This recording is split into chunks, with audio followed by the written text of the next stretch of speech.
Want to do it. All right, so what's your name? My name is Steve Karim Fritz. And how long have you been detailing? I've been detailing for a very long time. Since 2002, I've been detailing. Wow. I went professional in 2006 because I was a little rookie for a few years until I got into a real detail shop and learned how to rotary buff and restore old, crappy cars. Wow. And that's where I started at. So would you consider detailing your dream job? Detailing is my dream job. It's a dream job which consisted of something automotive that I always wanted. My first attempt at something automotive was a body shop. Mm-hmm. And when I did that, I found out I was allergic to Bondo, so I couldn't do that. Wow. So then, you know, when you work at body shops, there's always a detailed part of it. Like you clean up the cars and stuff. So I did that. I washed cars that had got body work and stuff. I was able to do that. And then from there, I worked at a car wash. And then from the car wash, that's when I went to a full-on detail shop. But I tried body shop stuff first.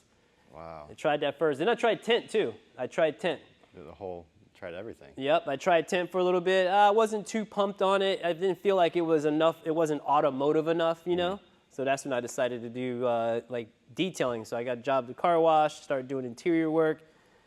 And like I said before, like after that, I found a full-on detail shop that all these guys did was do like dealership cars, and they buffed cars really fast and really, really well.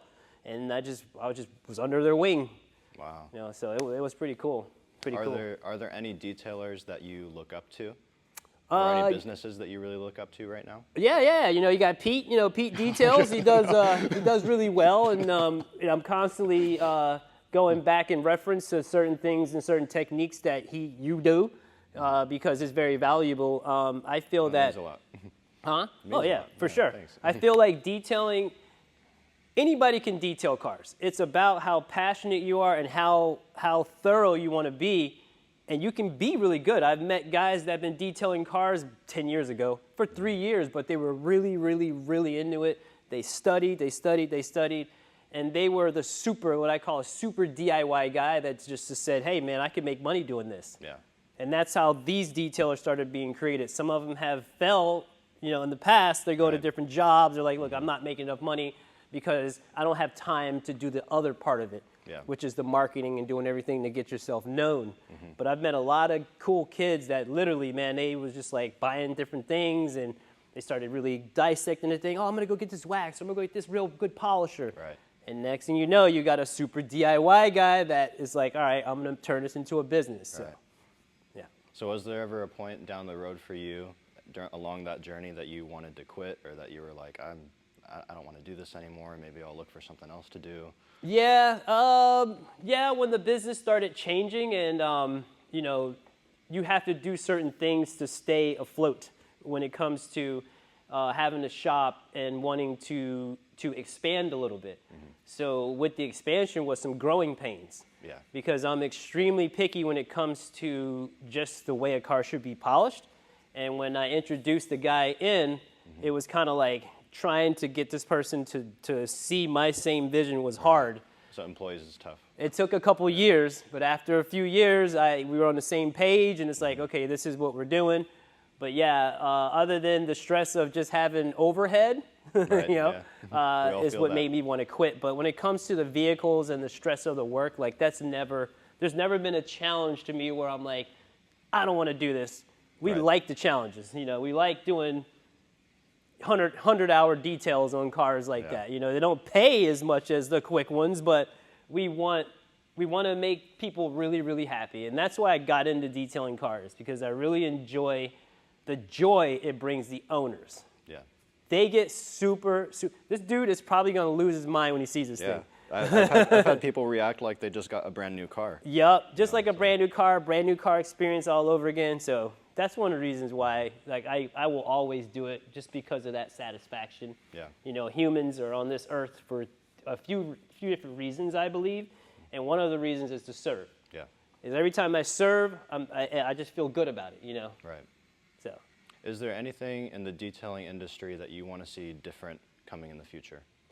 Yeah, things I like to see different is just like the chemistry part of it taken more seriously. Yeah. Like these fly-by-night companies that are just in it for the marketing. They have a very, very high marketing budget, and these detailers just go after it, Right. which They eat that's it not up. the correct way. You should be going after yourself and actually spending the time to sharpen your tool set, get better at what you're doing.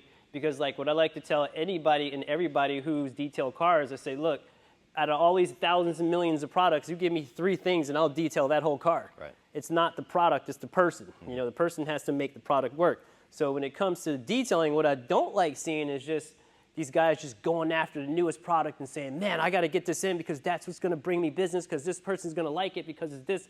You're going after something that's just a facade because all these companies are doing are just marketing, big marketing for these products to be good. So if that could change, and I think that's it, because I kind of stay in a little bit of a little rock or whatever, so I really don't know. Yeah. I'm with you on that. Yeah, so I really don't know. But as far as that, I would just like to see them just go back to the old times when it was like it didn't really matter what you put on the car. Right.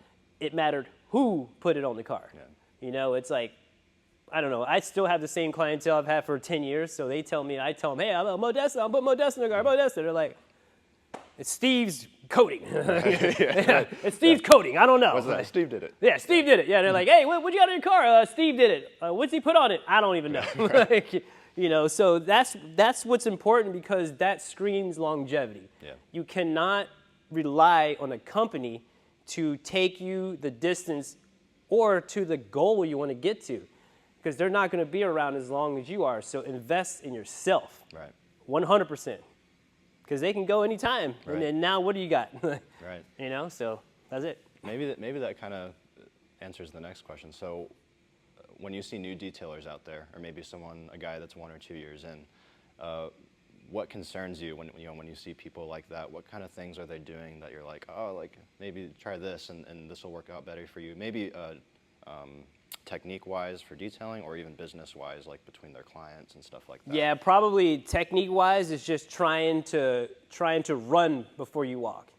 You know, I feel that when it comes to a certain level of detailing and what it requires, I really feel that it takes skills, knowledge, and time.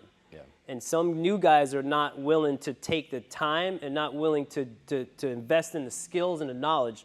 It's like you can get taught by anybody that's willing to teach you. These days, you got 5 or 6 detailers on deck that are good, that are willing to say, hey, man, come on in. You want to learn how to polish your car? I got you. Just give me some money. And I'm just like, just come in and I got you. You know, and it's like, I feel that if new guys took the time to look up to guys that are in a different echelon than them versus trying to say, hey, I'm just as good as you because I have this. It's like, no, you have to do a lot of what I've done in the past to get to where I'm at. Right. But I can show you the shortcuts if we talk, you know, but still it's going to take some time. So patience is what it is. When it comes to the business part of it, it's just like what I think what the new guys are doing wrong is that they're just trying to offer so many things. It's like, oh, okay, PPF is, all right, I got PPF. All right, I got vinyl. I got 10. Yep. And then you got these guys that are the jack of all trades and a master of none. That's true. And then it's like something suffers, you know, something suffers. When I started doing PPF, I knew that the detailing part would suffer. That's why I got a guy that's strong enough to hold that up. I still have to be a part of it because I have a certain level of excellence that has to come down. Right. So I still have to be a part of it. Not 100%, but, you know, 70%. So, yeah, man, technique and time is what I really think that people should really take more serious when it comes to that. Time and technique. That's awesome. Yeah. That's